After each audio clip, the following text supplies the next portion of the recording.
In this video, I'm going to provide additional context to the trip that I took to Lima, Peru on October 15th to 19th, 2015, which is included in my book, Losing Linda May, a Cancer Caregiving Memoir, and I'll also provide background information on my relationship with Javier, the guy that I was going to see there. So the story actually begins while I was dating James, who is also featured in my book. And we had decided that we wanted to take a trip to Lima, Peru. I had found a really good flight deal, so we seized that flight deal and we decided that we would go in May of 2014. However, James and I broke up in April of 2014. So because I didn't want to go alone on the trip, I recruited my friend Eric, who I mentioned in a previous video, who ended up getting cut from my book. And I actually used my miles to book a flight for Eric to join me on the trip so I didn't have to go there alone. In the first moment I included for October 16th, when I'm walking along the cliffside coastline of Lima and I see this cafe, that is where actually Eric and I hung out for a brief moment when we wanted to get a refreshment, but we also wanted to log onto Grindr using their Wi-Fi to see all the available men in the vicinity.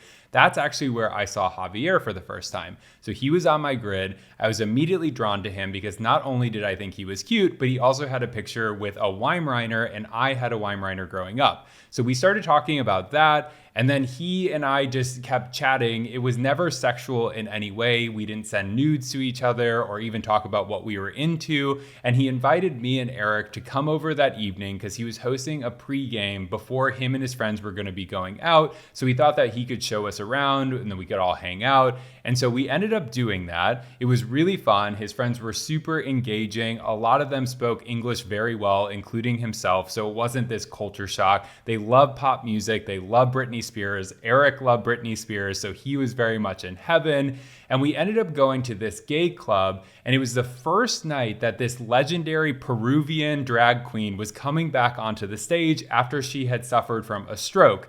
So all of the gays in Lima were so excited for this moment, and we were there to live that experience as well, which was just such a unique opportunity that we wouldn't have had otherwise if we had never talked to Javier. Even though it seemed like Javier was flirting with me all evening, I didn't know if he was actually into me or if he was just being a traditional South American who is very emotive and touchy-feely and just very romantic by nature. So nothing ended up happening between us. We didn't even kiss that night. But I found out that him and another friend who wasn't there with us that evening were going to be in New York City just a couple weeks later. So that felt like a good opportunity to really suss out the romantic interest when he was then in my territory. So immediately after they arrived to the city, Eric and I took them out in Hell's Kitchen, one of the gay areas in Manhattan. And we went to a bunch of different bars. We were drinking a lot. And through that evening, it became very clear that Javier was indeed into me. And I was very much into him.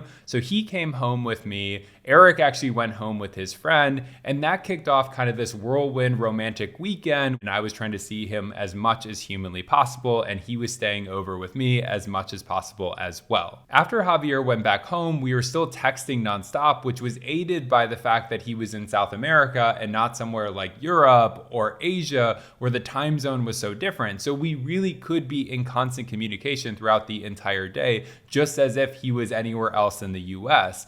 And so that really allowed us to kindle something that felt really real to me, and it was something that I wanted to explore further. So after that happened for about a month, I decided that I wanted to go back to Peru, and not only did I want to go to Lima, I also wanted to go to Cusco and Machu Picchu since I didn't have the opportunity to go the first time. And Javier offered to accompany me because he loved Cusco. It was his favorite city in Peru, and he also wanted to show me Machu Picchu. So I thought it was an amazing opportunity to not only go to those cities, but also be shown around by someone who was a local.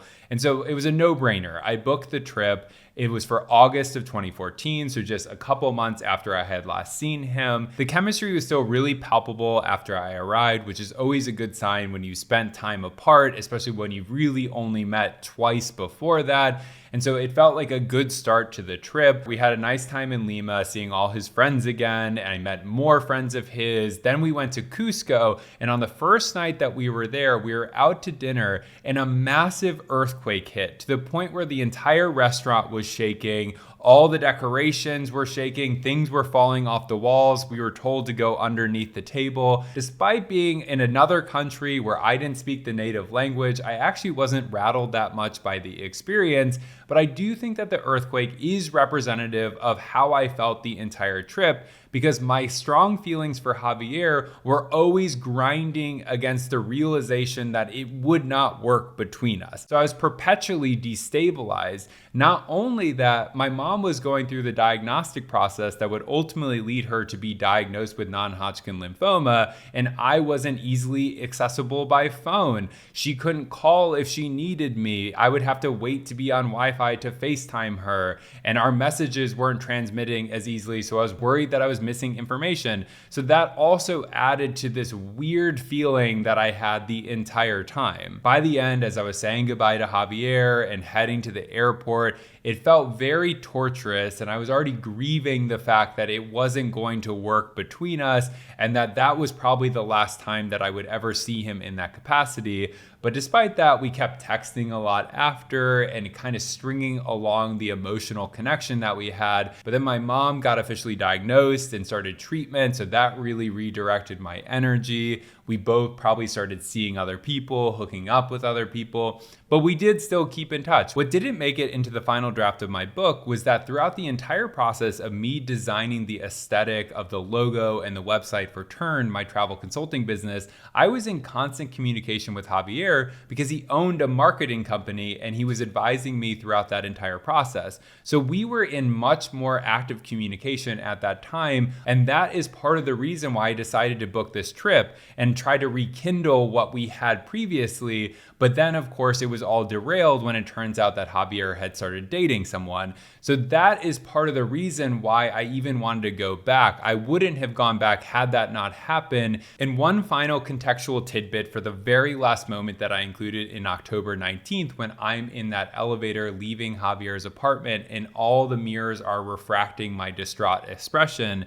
So that elevator was one of the first sources of joy that I felt while with Javier, because when Eric and I were hanging out with him and his friends that night that we went out to go see that legendary drag queen, we all took a selfie within that elevator because that was what they did every night that they went out together. And so all of our joy and enthusiasm and excitement was bouncing off of those mirrors in a way that it was no longer present in that moment when I was standing in it alone. In the next video I'll be releasing on October 20th, I'll be talking about the 2-week gap between parts 3 and parts 4 in my book and what happened within that time. So hit subscribe, leave any questions in the comments. The link to my book, Losing Linda May, is in the description, and I will see you all then.